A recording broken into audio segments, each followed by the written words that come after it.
Okay, this one was just a little bonus after the end of recording the other stuff. I wanted to check if Dohna Dohna worked. And I actually had some issues trying to use the Japanese EXE to see if I could get the game working without like messing up the Jorin DRM. Sadly, that wasn't something I was going to be able to do. The game actually wouldn't let me load my save. So I ended up using my, Shiravoon Jorin serial key for this, and thankfully it did work. I had one more copy of it. Personally, I'm not a big fan of the way they implement the DRM, because if you even just change the file location, it forces you to use the serial key again, and then that can screw you out of your 3 uses, which I think is really lame. So this actually ended up being my 3rd copy of it, but yeah, here's the... I got all my saves from before. This is actually... I played a little bit before doing this. So this put me on Quest for Hikari, which is Rance 1 little chapter thing. But you see, so this is the gameplay actually working. Also, I forgot to use this. I'm not sure if it shows it on screen, but I forgot to use the performance thingy. Gameplay's all here. You can capture talent as before. Go in the shop perfectly fine. It all works here. You can go ahead and do combat. I know this one says the matching deadline. I think that's for the super special talent thingy. But yeah, I think Medico ran away back to the hospital, so you have to try and help her here. Oh, was it this one? Let's see. I don't remember if it was this. Yeah, it was. Okay.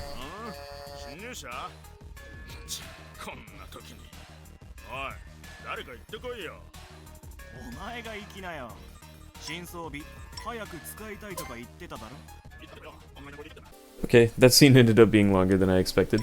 But yeah, so Dohna Dohna works pretty well. I think the only issue that you might run into with this game is you are going to have to do either a lot of touchscreen control, which is like impossible for me to do on... because it blacks out the screen when it's plugged in for HDMI, or you're going to have to use the right stick / the trackpads to move around a lot, which is intuitive, but like it's basically only a mouse clicking game. There's no like WASD that you can bind to your left stick or your D-pad or anything like that, unfortunately. I think the only shortcut that really works is like, I think the left and right bumper work for swapping your position like in a fight.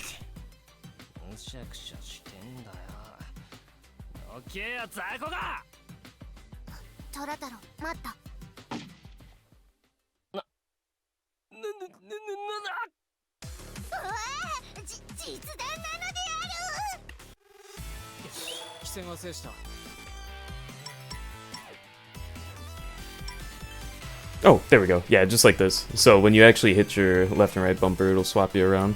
But other than that, I don't really know any other bindings that they have for things like that. Oh god, it's been a bit since I last played this.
Okay.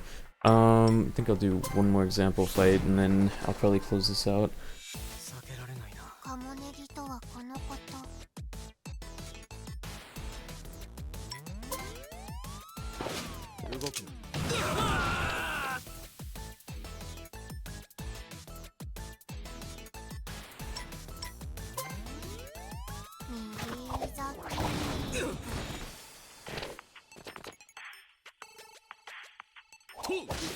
Yeah, one thing I do notice with this is I might want to adjust my power settings. This one drains the battery really quick. Let's see.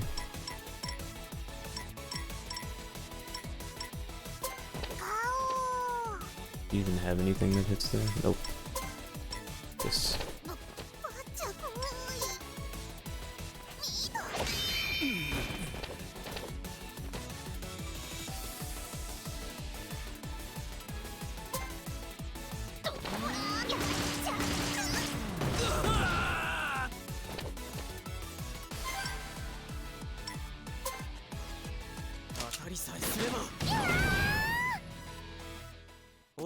Oh wait, I think I'm supposed to use the firecracker item when there's only one person left.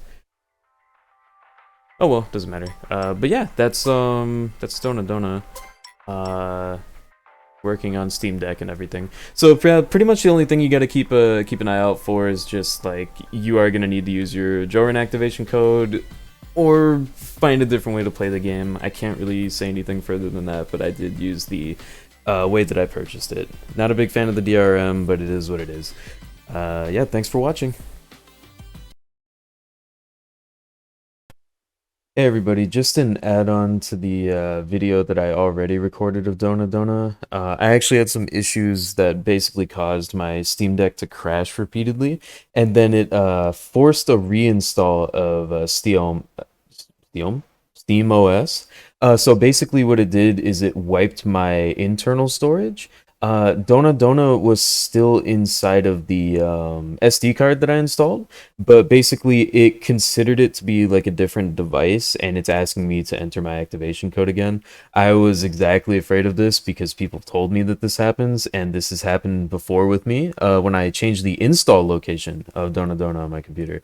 So this is where I wanted to show you like potentially the issue of using Jorin to play Dohna Dohna.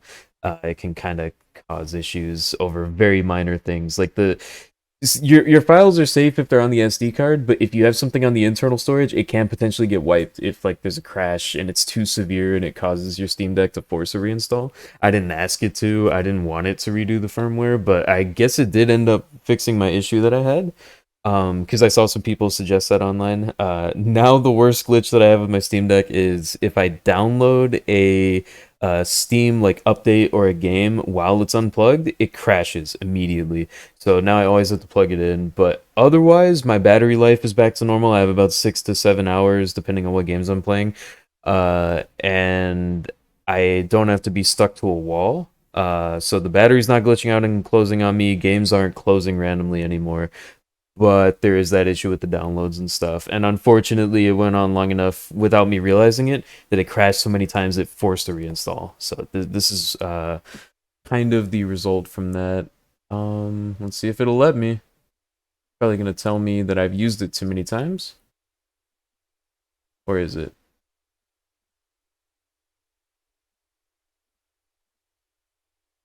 Oh, we're good. Okay, we're good. We're good. Awesome. Thank goodness. I was really worried about that because this is, I believe, the fourth time I've installed the game, actually. Unless they changed something. Did they change the way DRM's handled? Not sure. Okay. Well, that's good.